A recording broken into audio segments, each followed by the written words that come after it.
So, Jody Wisternoff and Nick Warren from Bristol, UK. They have this album, and not a lot of people know about it.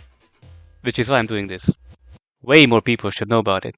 Came out in 1997, one of the last few good years to breakbeat and big beat. The album is available on CDs, double vinyls, and even cassettes under the Deconstruction label. And weirdly enough, it's region bugged in the US, like it doesn't show up on Spotify, or it's all grayed out. I'm not sure why.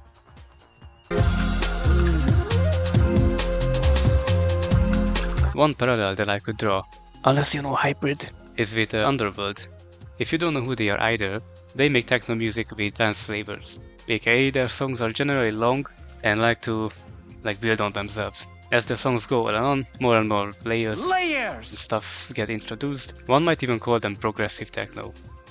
Well, Way Out West is quite similar, but without the dark and gritty aesthetic from Underworld, which gets replaced with summer, partying, and overall uplifting vibes. As noted by the album cover as well, you see sand, blue sky, and water. You can definitely put together the summer beach party aesthetic from it. Now, according to science, this is progressive breaks and progressive trance. And yeah, absolutely. If you're a genre nerd, maybe I should have started with this. Oh well. You definitely get hard-hitting beats, elements of progressive house, and the speed and the layeredness of trance. Trance music has always reminded me of like flying through the sky with high speeds like Superman.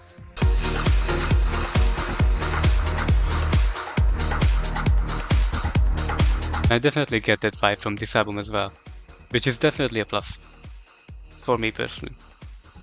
Another thing is that it all sounds suspiciously clean and crisp. Like for 1997, you wouldn't expect such high quality sound design, but here it is. I'd like to not get too deep into each track, since I don't want to imply that this is a samey album. Unless you listen to the album with zero attention, like you're cleaning the room or doing your homework or something. On a very, very, very surface level, listen, this might sound like you're hearing the same song over and over. Every track follows this summery, hard-hitting, uplifting aesthetic. Basically every song is a banger, but if you give the smallest amount of attention to the album, it won't actually run together. If I would have to highlight one song, like if you don't feel like you have the time or don't feel like hearing the entire album, you should check out The Gift, at the very least. And Dominic, if this song doesn't sell you the album, then nothing will. The song uses vocals really good. It's just think how just 2 lines can elevate this song so much. All of these other songs are amazing as well. Drive-By is a bit of a low point. It's a banger still. Heck, I think this is the most intense song on the album. But it gets a little bit repetitive by the end of it. And then we have this song. King of the Funk basically doesn't have any danciness. It sounds more like a Fat of the Land era Prodigy song, but that's not a bad thing per se.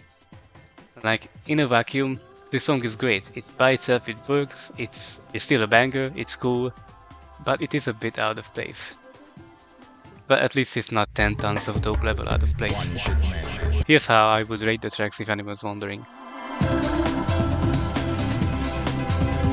You should absolutely check out this album no matter what.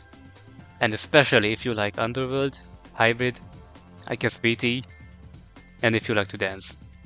Personally, it just never fails to light up my mood.